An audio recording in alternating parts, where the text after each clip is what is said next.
This is Michael Popok. It's After Dark. Do you know where your legal AF is? Donald Trump is just riding out the last 20 days of the campaign, going after the downtrodden, punching down, going after people who can't fight for themselves, trying to disenfranchise Americans. Let me make this clear. People that he's attacking, he's spending $70 million to attack a group of Americans. They may not be your Americans. You may not be of the LGBTQ plus community. You may not be transgender, but they are. And they're Americans. And they deserve our respect. And they deserve to exercise their right to vote just like anybody else. But Donald Trump figures if he puts somebody who identifies as transgender under your bed or puts a killer migrant under your bed, boo, you're going to go vote for the Republicans. It's the only despicable way they can get votes. And we talk about the attacks on the downtrodden, the attacks on people who in a what's allegedly a Christian or Judeo-Christian society, we should be helping. What would Jesus do? He wouldn't take out a $70 million ad campaign against the LGBTQ plus community.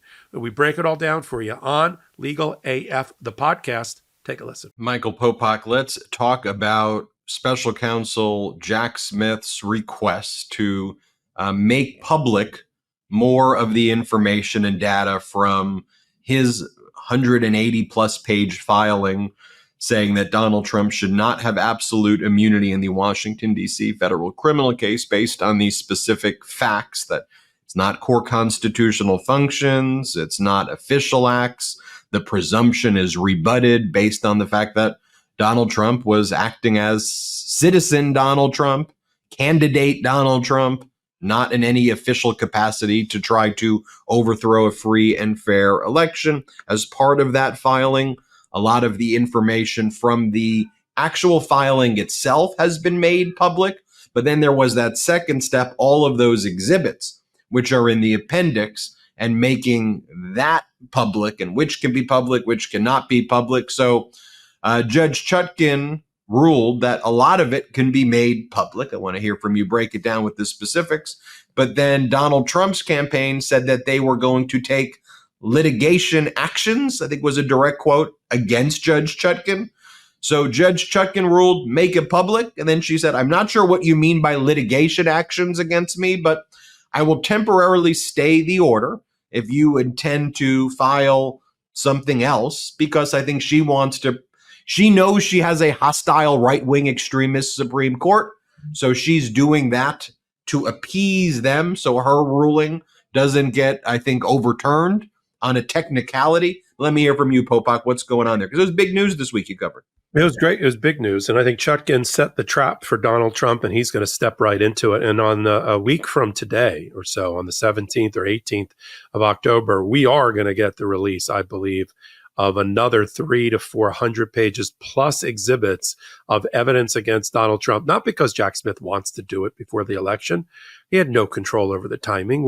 We should have been doing a hot take and a legal AF on this 4 months ago. We should have been talking about this in July, in June. But, you know, the Supreme Court decided to delay on purpose to help Donald Trump, led by Chief Justice Roberts. They heard the oral argument on the last day of the term in April. They issued their opinion on the last day. They could issue opinions in July. And that's why we lost 4 months, if not longer, in their deliberation over this issue. They thought they were going to kick the can far enough down the road that we wouldn't have to deal with anything before the election, but they don't know Judge Chutkan. And Judge Chutkan got the case back 6 weeks ago, and she has been chopping wood ever since. And Donald Trump has been complaining in every filing that he doesn't like the process that Judge Chutkan has decided needs to be used in order to solve for the problem created by Chief Justice Roberts. We're just solving for his problem. His problem is, oh, Judge Chutkan, you didn't do it right the first time. You didn't analyze the facts well enough. And to get the facts, you need to have the facts around the facts and the context around the facts around the indictment in order for you to tell us whether it survives the immunity decision. All right. Well, then you need facts and facts on facts and facts on context. And that means a huge filing by Jack Smith. He doesn't want to do that. No prosecutor wants to lay out all of his evidence and sequenced in the narrative before having a trial. But if that's what you want, that's what you're going to get. So they delivered this 165-page report 2 weeks ago. motion, if you will, or papers in support of an immunity determination, I think was the technical term. And Donald Trump like freaked out. Oh no, 165 pages of evidence against me. I don't want that. That's terrible. We don't want that again. So, he brings a motion to delay him having to respond to that. And the judge says, I don't know, you want to delay that? Okay, I'll delay so you don't have to tell the American people why you're not guilty before the election, but I'm not going to stop anything else in this process. And the thing that Donald Trump either didn't figure out how devastating it was going to be for him, or just as intellectually exhausted, they just can't think anymore, was this appendix. As I joked, it was the appendix all along. It's this huge compendium of evidence. We've heard that it's 30 pages of footnotes backing up with witnesses, with evidence, documentary, electronic, audio, visual, to support every line of the 165-page brief that was already filed. You and I in the media can't wait to get our hands on it to provide our analysis to our public, to our audience. It's been filed, just so we're clear. Trump's got it. Judge has it. The Department of Justice has it. The whole fight we've been watching is how much of it is going to be put into the public domain. We have a judge who's ready to hit publish and publish it on the docket so we can get our hands on it. But she has to balance these competing interests in a public criminal justice system. The interest of the public, the interest of Donald Trump to get a fair trial, the interest of the Department of Justice to make sure its prosecution, its investigation is not interfered with, and witnesses aren't tampered with. So she's balancing these three balls, and she has the discretion, like any other judge, to come up with the right balance under the factor analysis she has to use. And she has. As to the 165 pages, other than some blackout tape on some names, not even completely consistent, and we could figure out who everybody was, 77 witnesses we now know are against Donald Trump one way or another, along with tons of other documentary evidence, enough to choke a horse and convict 10 men, let alone Donald Trump. And then the issue was, what do we do with this 300-page plus appendix? Now, she gave Donald Trump 10 extra days. When you and I saw that in the order, we were like, ooh, she gave him 10 more days. It must be gigantic that he has to go through it. They better get cracking on that, to go line by line through it and make their recommendation about what should or should not be disclosed to the public. If I were them, I'd be handing in like an entire Swiss cheese blackout Pentagon paper thing and say, use ours. But they never do that. They capitulate, and they basically waive their right to participate in the process because they don't file anything. And the judge is like, okay, what do I have to compare this to? Nothing from the Trump side, and this very reasonable presentation by the Department of Justice. I'll go with them. I'll go with the Department of Justice, publish, put it on the docket. Now, what I said, the mistake they made last time, not because they listened to our show, but the mistake I said they made last time looks like they're not going to make this time, which is, last time, they did not anticipate, Trump's lawyers, that the judge would so quickly order the clerk to publish immediately the whole 165 pages. I think they thought they'd have a day or two to go do something.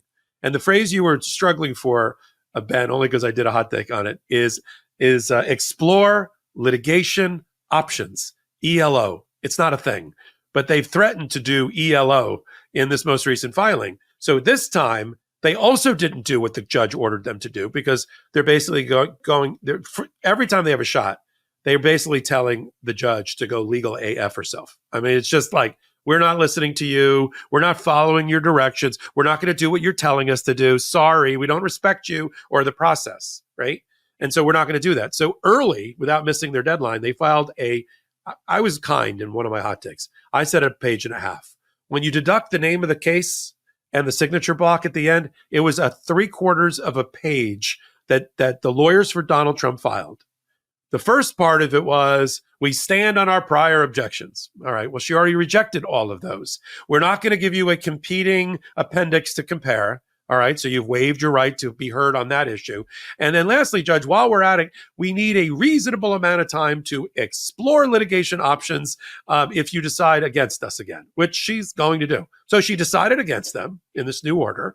So it was denied their motion, granted the government's proposal and how they want to release the 300 pages to the public. And I think it's more than 300 pages, Ben.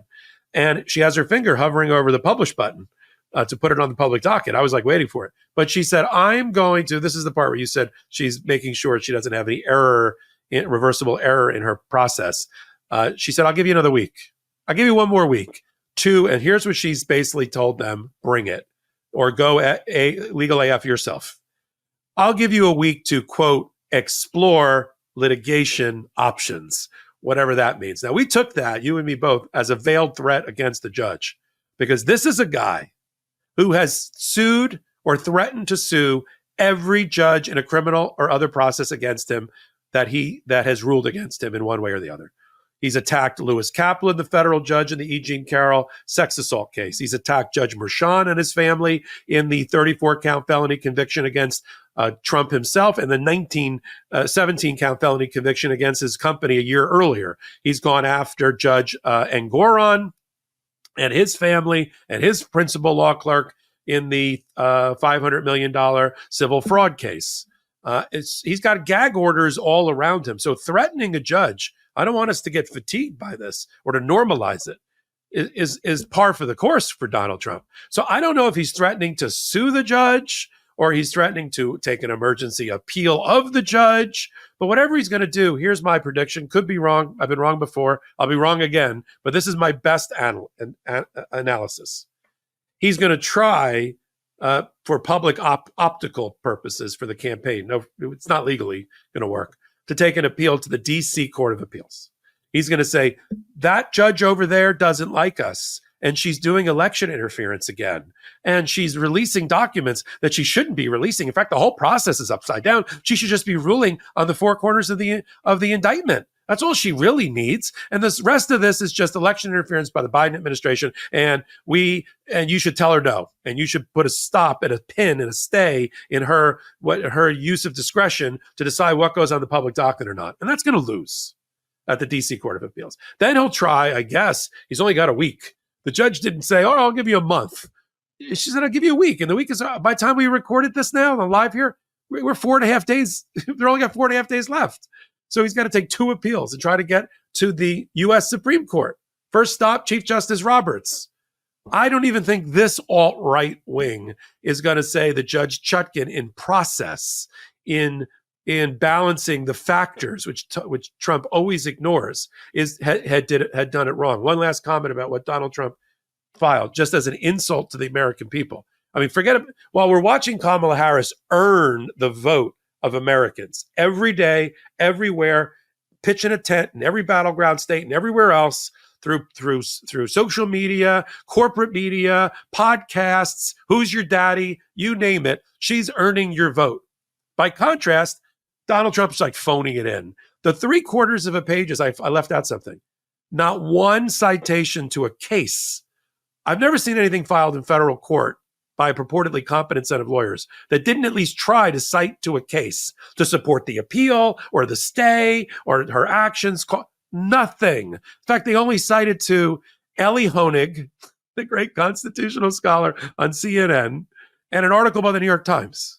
That just says they're just doing this to the American people. Like, we're not even going to pretend that we have any legal basis for anything that we're writing, but we got to hit a deadline. So here it is.